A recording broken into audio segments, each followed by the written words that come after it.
সৃজনগ্ৰাম ৰাষ্ট্ৰীয় বাল কাৰ্যক্ৰমৰ চিকিৎসা শিবিৰ শনিবাৰে বঙাইগাঁও জিলাৰ ৰাষ্ট্ৰীয় স্বাস্থ্য মিছনৰ উদ্যোগত সৃজনগ্ৰাম স্বাস্থ্য কেন্দ্ৰৰ সহযোগত সৃজনগ্ৰাম ইউনাইটেড উচ্চ মাধ্যমিক বিদ্যালয়ৰ প্ৰাংগণত ৰাষ্ট্ৰীয় বাল স্বাস্থ্য কাৰ্যক্ৰমৰ এক বিশেষ স্বাস্থ্য শিবিৰ অনুষ্ঠিত হয়।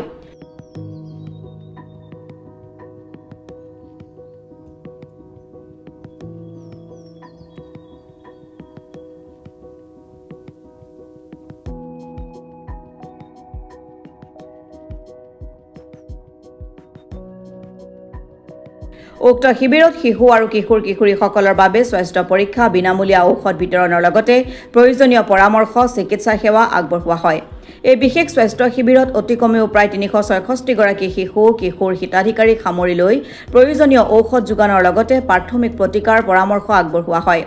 এই বিশেষ স্বাস্থ্য শিবিৰত কেৱল মাত্ৰ ছাত্ৰ-ছাত্ৰীয়ে নহয়, সমাজত বাস কৰা নৱজাতকৰ পৰা আৰম্ভ কৰি ১৮ বছৰ বয়সৰ হিতাধিকাৰীক এই আঁচনিত সামৰি লোৱা হয়।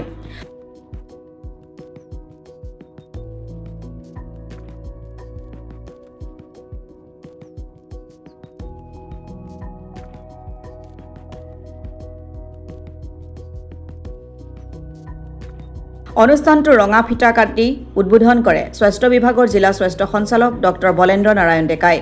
অনুষ্ঠানটোত জিলা নিৰীক্ষণ বিষয়া ডক্টৰ বাদল চন্দ্ৰ চৰকাৰ, ৰাষ্ট্ৰীয় বাল স্বাস্থ্য কাৰ্যক্ৰমৰ বঙাইগাঁও জিলাৰ নোডেল বিষয়া ডক্টৰ হৰিদাস চৰকাৰৰ লগতে বিষয়া কৰ্মচাৰীসকল উপস্থিত থাকে।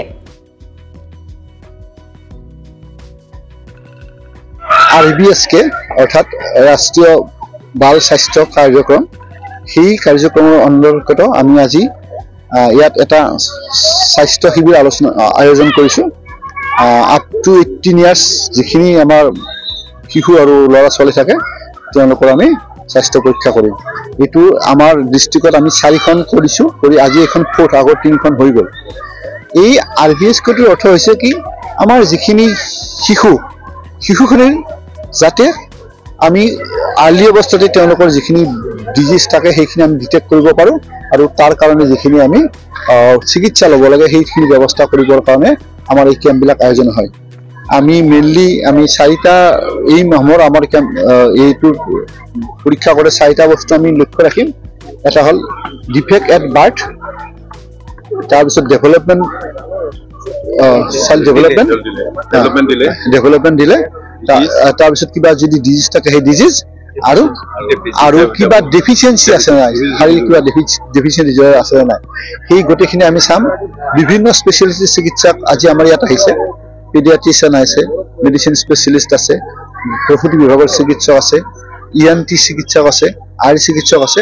আমি গোটেইখিনি শিশুকে আমি স্বাস্থ্য পৰীক্ষা কৰিম আৰু যদি কাৰোবাৰ কিবা বেলেগ কৰিব লগা আছে তাৰ কাৰণে আমি তেওঁলোকৰ লিষ্টিং কৰি লৈ পেলাই আমি পিছত ফাৰ্ডাৰ ৰেফাৰ কৰি ক'ত কি কৰিব লাগে আমি সেইটো কৰিম। আপোনালোকে জানি সুখী হ'ব যে সম্পূৰ্ণ বিনামূলীয়া যে আমাৰ এই চৰকাৰৰ এটা আঁচনি আছে যে এতিয়া মেইনলি শিশুৰ যিখিনি কনজেনিটেল হাৰ্ট ডিজিজ, জন্মগত হৃদযন্ত্ৰৰ বিসংগতি আৰু যিবিলাক ব্লাড ৰিলেটেড ডিজিজ, বিশেষকৈ থেলাছেমিয়া, এই দুটা বেমাৰত ভুগি থকা শিশুখিনিৰ কাৰণে মাছ স্ক্ৰিনিঙৰ এটা ব্যৱস্থা কৰা হৈছে। নাৰায়ণা হস্পিটেলৰ বিশেষজ্ঞই তেওঁলোকে গোটেই অসমৰ বিভিন্ন মেডিকেল কলেজত কেম্প কৰিব আৰু আমাৰ ইতিমধ্যে আমি বঙাইগাঁও ডিষ্ট্ৰিক্টৰ পৰা আমাৰ 3 তাৰিখে ইতিমধ্যে আমি আগৰ কিছু ৰেফাৰ কৰিব লগা পেচেণ্ট আমি চিনাক্তকৰণ কৰিছোঁ। তেওঁলোকক আমি 3 তাৰিখে আমি বৰপেটা মেডিকেল কলেজত নিম আৰু কাৰোবাক যদি হাৰ্টৰ অপাৰেশ্যন কৰিব লগা হয় বিনামূলীয়া অপাৰেশ্যনটো কৰাৰ ব্যৱস্থা কৰা হ'ব। যদি কাৰোবাৰ থেলাছেমিয়া বা অন্য ব্লাড ৰিলেটেড ডিজিজৰ কাৰণে বোন মেৰো ট্ৰান্সপ্লান্ট কৰিব লগা হয় সেইখিনিও কৰা যাব। এইটো খুব ডাঙৰ এটা আমাৰ চিন্তা চৰ্চা চলি আছে। এইটো সমগ্ৰ অসম জুৰি হৈছে, সমগ্ৰ অসম নহয়, এইটো গোটেই ভাৰতত চলা প্ৰজেক্ট। আমি আমাৰ অসমত কৰিছোঁ। আমাৰ ডিষ্ট্ৰিক্টে আমি আজি 34 কেম্প, আজি আমাৰ যিখিনি ইয়াত ওলাই ৰেফাৰ কৰিব লগা আমি সেইখিনি লাইন লিষ্টিং কৰি লৈ পেলাই আমি বৰপেটাত নিয়াৰ ব্যৱস্থা কৰোঁ। এইটো আমাৰ এটা মাল্টি স্পেচিয়েলিটি কেম্প, এইটো কাৰণে কোৱা হৈছে। ইয়াতে মাল্টি স্পেচিয়েলিষ্ট আজি আমি এটা আনিছোঁ। কিছুমান বেমাৰ হয়তো পেডিয়াট্ৰিক্সে চাই পেলাই ডায়াগন'জ কৰি পেলাই ট্ৰিটমেণ্ট দিব পাৰিব, বাট তেনেকৈ প্ৰয়োজন হ'লে ৰেফাৰ কৰিব পাৰিব ডিষ্ট্ৰিক্ট হস্পিটেল বা কেতিয়াবা মেডিকেল কলেজ, তেনেকৈ মেডিচিনৰ ডাক্তৰ, গাড়ী ডাক্তৰ, মানে চব মেডিচিনৰ ডাক্তৰ স্পেচিয়েলিষ্ট ডাক্তৰখিনি আহিছে। তেখেতৰ দ্বাৰা মানে কেছখিনি আমাৰ নিৰূপণ কৰা হ'ব আৰু সেই কেছবিলাক যদি ৰেফাৰ কৰিব লাগে ৰেফাৰ কৰিব। ইয়াতে স্কুলত আমি বস্তুটো কৰাৰ উদ্দেশ্য এইটোৱে যে কিছুমান বেমাৰ মানে আমাৰ স্কুলত যাব পাৰি, পঢ়িবও পাৰি, তাতে মানে কিছু অসুবিধা থাকিলে সেইবিলাক সাধাৰণতে অৱহেলা কৰা হয়। যেনেকৈ দেখিছেনে কাৰোবাৰ কাণৰ যদি বেমাৰ থাকে, কিবা যে কাণত নুশুনে, কেনেকৈ চকুৰ কিবা প্ৰব্লেম আছে, কিবা মানে হাৰ্টৰ প্ৰব্লেম আছে, অলপ কিবা খেলা ধূলা কৰিলে মানে ভাগৰি যায়, তেনেকৈ কিছুমানৰ মানে পৰীক্ষাত পঢ়া শুনাত এটেনশ্যন দিব নোৱাৰে, কিবা এবনৰ্মেল বিহেভিয়াৰ, যদি তাৰ মানে অলপ খং বেছি অমুক বেছি, এইবিলাক এটা বেমাৰৰ ইয়াত পৰে। সেইবিলাক সাধাৰণতে টিচাৰবিলাকেও ক'ব পাৰিব যে আমাৰ এনেকুৱা এটা মানে আছে বেমাৰ ল'ৰা ছোৱালী আছে যে আপোনালোকে চাই পেলাই যদি কোনোবা স্পেচিয়েলিষ্টক দেখাব লাগে তেনেকৈ দেখাব পাৰে। তেনেকৈ কনভালচন, এনেকৈ বহুত ধৰণৰ বেমাৰ আছে যিবিলাক নেকি স্কুলো কৰি আছে, ঘৰতো গৈ আছে, মাক দেউতাকে সিমান এটা লক্ষ্য কৰিব পৰা নাই যে তাৰ যে এনেকুৱা বেমাৰ আছে। সেইবিলাক বেমাৰ আমাৰ এই যে RBSK টীম, এই টীমে গৈ পেলাই মানে সেইবিলাক বাছি বাছি ওলাব, বেনিফিচিয়াৰীখিনি বাছি বাছি ওলাই পেলাই সিহঁতক চিকিৎসা দিয়াৰ ব্যৱস্থা কৰিব। মেইন উদ্দেশ্য আমাৰ স্কুলৰ এইটোৱে যে আমাৰ 0ৰ পৰা মানে 18 বছৰলৈকে তাৰে মানে যিটো ইনফেণ্ট মানে যিটো নৱজাতক সন্তান, তাৰ পৰা আৰম্ভ কৰি 18 বছৰ, তাৰে মানে যিটো জন্মৰ সময়ত ডিফেক্ট লৈ পেলাই, বহু ধৰণৰ ডিফেক্ট লৈ পেলাই জন্ম হয়, সিহঁতক চিকিৎসাৰ কাৰণে বেলেগ ব্যৱস্থা আছে। তাৰ পিছৰ পৰা মানে লাহে লাহে মানে চিলড্ৰেনলৈকে পোৱালৈকে সিহঁতৰ মানে কিছুমান মানে হয় ডেভেলপমেণ্ট দিলে হয়। তেনেকৈ কোনোবাই কথা কওঁতে দেৰি কৰে, কোনোবাই খোজ কাঢ়োতে দেৰি কৰে, হামি দিওঁতে দেৰি কৰে, তেনে নানান ধৰণৰ নিউৰ'মটৰ ডিজিজ আছে। সেই ডিজিজবিলাক মানে সেই সময়ত মানে আমি মানে প্ৰি স্কুল মানে সিহঁতক গৈ পেলাই আমি ডায়েগন'চিছ কৰিব লাগে, সিহঁতৰ ট্ৰিটমেণ্ট দিব। তাৰপিছত আহিলে প্ৰি স্কুল বা স্কুল। আমি যিহেতু আগতে কথাখিনি ক'লোৱে যে স্কুলৰ এনেকুৱা বস্তুবিলাক আমাৰ সাধাৰণতে চাব লাগে। ইয়াতে এনেকৈ বেমাৰী চাব নহয় যে কিবা এটা বেমাৰ হৈ পেলাই ঘৰত পৰি আছে, সেইটো নহয়, কামো কৰি আছে, স্কুলত গৈও আছে, কিন্তু কিছুমান বেমাৰ আছে সেই বেমাৰে ক্ষতি কৰিব।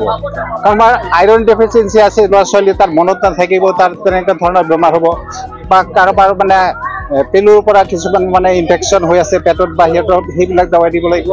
এভৰিথিং আমি মানে সামৰি মানে স্কুলৰ মানে এইটো এটা মানে RBCৰ এটা টিম লৈ পেলাই মানে চেকআপ বা বেনিফিচিয়াৰী বাছি ওলোৱা এটা সুযোগ পাইছোঁ আমি। নমস্কাৰ, মই ডক্টৰ ভাস্কৰ মেধি, GMDHৰ চিজনগাম ব্লক PH।